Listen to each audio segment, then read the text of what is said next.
breaking down the headlines with speed and precision. Welcome to Neural Newscast, where AI meets responsible reporting.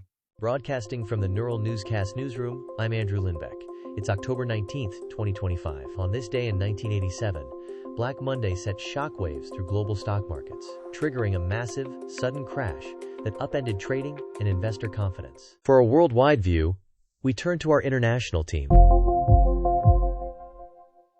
Israeli strikes near Rafah raise fears the fragile Gaza ceasefire could collapse and imperil aid deliveries and hostage talks. Monica Kellen joins us with the latest. Israel strikes Gaza after clashes near Rafah, as both the Israel Defense Forces and Hamas trade blame for breaking a ceasefire. The IDF says fighters attacked troops with gunfire and an anti-tank missile, prompting retaliatory fire. Hamas says it is unaware of the clashes. The exchange raises fears the fragile pause could collapse, putting hostage talks and aid deliveries at risk. Rafah sits on Gaza's southern edge, crowded with displaced families. Regional mediators push to restore calm. The IDF calls the attackers terrorists, while Hamas dismisses the claim. Residents in Gaza say a 9-day ceasefire may unravel after renewed Israeli airstrikes. Turning to Daniel Grove for details. Israeli airstrikes hit Gaza, putting a 9-day ceasefire at risk of collapse. Israel says it launched the strikes after Hamas militants targeted its troops in southern Gaza. The pause had offered brief relief to residents after months of displacement and hunger. Father of 4 Ismail Baba, displaced 11 times, says he hoped his children would finally be safe. "We just want quiet," he says.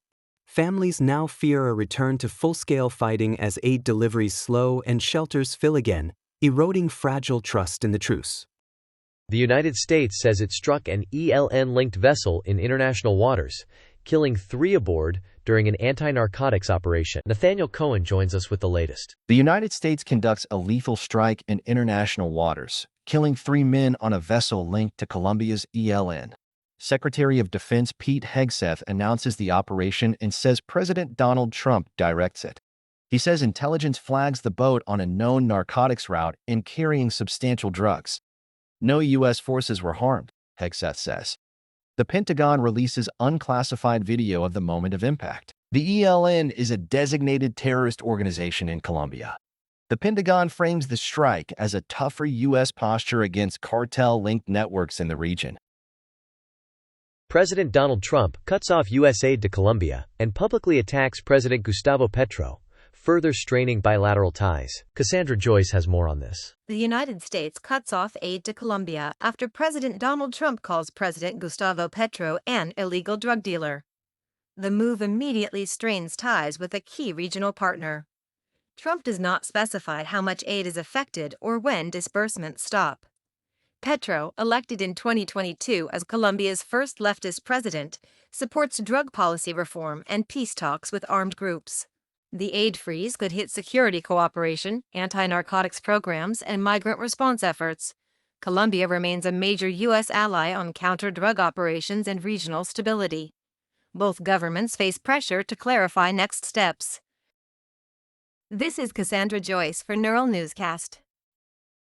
Let's dive into the latest in politics. Bolivians vote in a presidential runoff as the country confronts its worst economic crisis since the 1980s, and turnout will be pivotal. I'm joined by Samuel Green.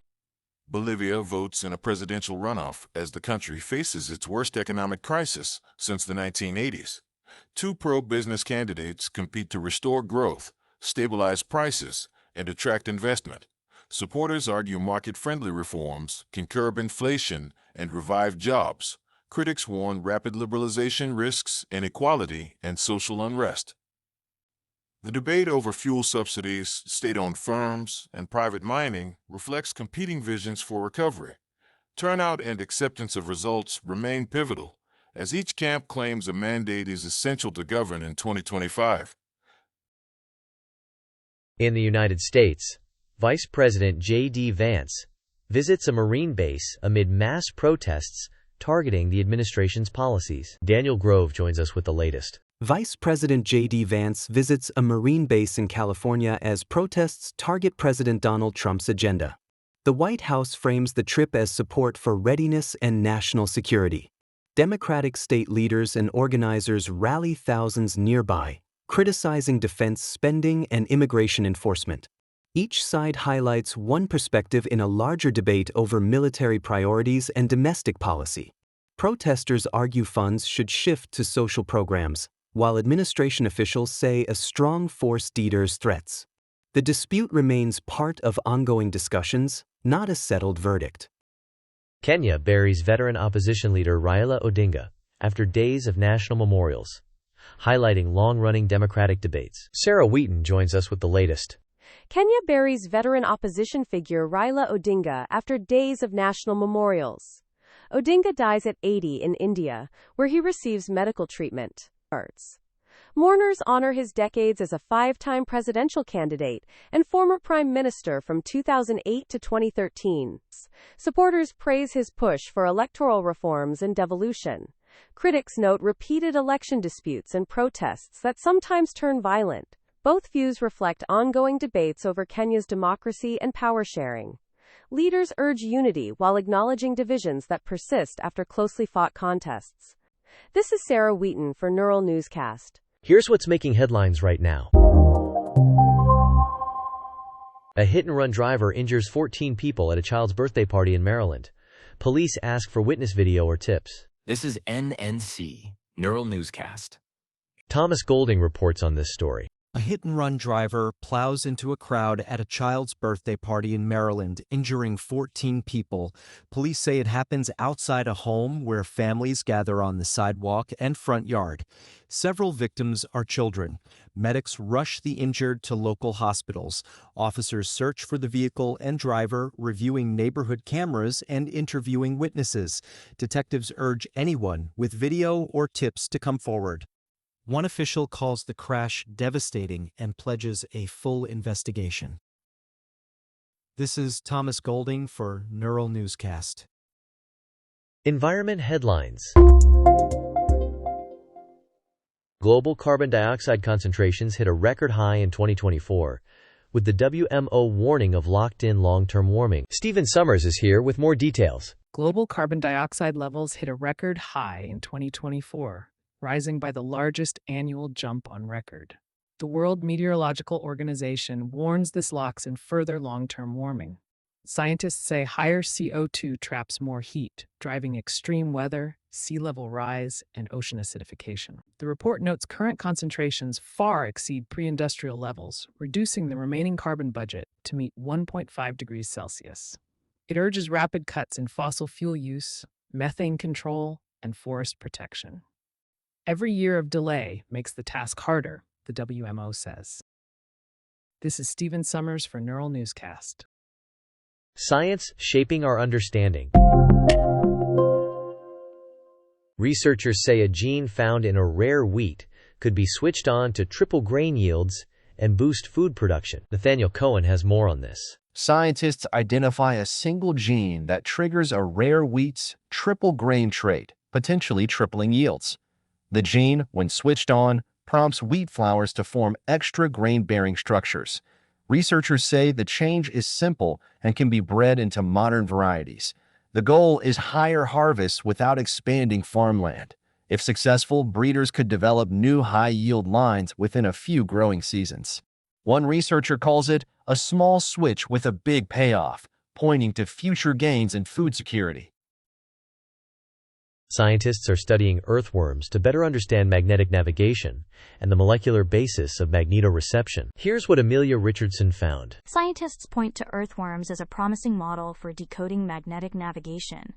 Many animals align to Earth's magnetic field, but the mechanism remains elusive. The new study tests live worms in controlled magnetic chambers and tracks their movement with high-resolution sensors. Researchers report consistent alignment behaviors across dozens of trials and temperatures. The simple nervous system and easy lab care make worms ideal for dissecting magnetoreception at the cellular level.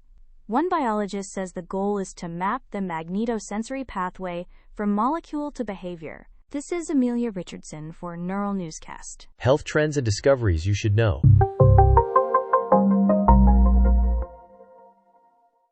A major new drug combo cuts deaths from recurring prostate cancer by more than 40%, researchers report. Laura Navarro joins us with the latest. A combination of enzalutamide with standard hormone therapy cuts deaths from recurring prostate cancer by more than 40%. The study tracks over 1,000 men worldwide and shows longer overall survival and longer time before the cancer spreads.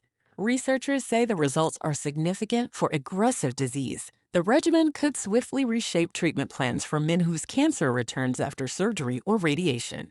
One oncologist says the goal is simple: give patients more time with better quality. This is Laura Navarro for Neural Newscast. Sports stories making headlines. Kevin Durant signs a 2-year, $90 million extension with the Houston Rockets, signaling a win-now roster move. I'm joined by Thomas Golding. Kevin Durant signs a 2-year, $90 million extension with the Houston Rockets, taking roughly $30 million less than his potential max. The 36-year-old forward locks in through 2027, giving Houston cost certainty and roster flexibility. The move signals a win, now push around Durant's scoring and leadership. It also preserves room for depth and future deals as the Rockets chase a deep playoff run. For an entertainment update, here's what's new. Kim Kardashian's full face mask at the Academy Museum Gala sparks online debate over her intent. Lydia Holmes reports on this story. Kim Kardashian turns heads at the 5th Annual Academy Museum Gala on Saturday, arriving in a nude strapless corseted gown and a matching full-face mask. The look conceals her features and instantly sparks online debate and memes. The event celebrates film history and draws A-list guests, but her avant-garde styling steals attention. Commentators debate fashion symbolism and privacy themes. One attendee calls it striking, adding it fits her boundary-pushing red carpet playbook. This is Lydia Holmes for Neural Newscast. Let's take a look at world news. A daughter severs ties with her father, BTK killer Dennis Rader, after a prison confrontation she says confirmed his lack of remorse. Laura Navarro has more on this. Carrie Rawson says she ends all contact with her father, Dennis Rader, the BTK killer. She confronts him in prison nearly 20 years after his 2005 arrest and life sentences. She describes him as subhuman and says the meeting closes a painful chapter. Rader confessed to 10 murders in Kansas between 1974 and 1991. Rawson has spoken for years about surviving as a victim's family mem. As a victim's family mem, Ventus family mem. She says her decision draws a firm boundary and centers her own safety and healing. For economic analysis, here's what's new. America's economy shows uneven spending. Wealthy households sustain retail gains, while lower-income families struggle under higher prices. Ethan Wells is here with more details. America's economy looks resilient, but the spending power is uneven. High-income households keep shopping, lifting retail sales and travel. Lower and middle-income consumers pull back as prices stay elevated and savings thin. Wage gains slow and job openings ease, signaling a softer labor market.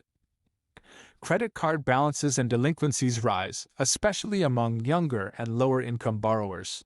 Discount chains report weaker traffic, while luxury brands hold steady. Economists warn the split could slow growth ahead, even as headline data still shows momentum. This is Ethan Wells for Neural Newscast. Wrapping up today's broadcast.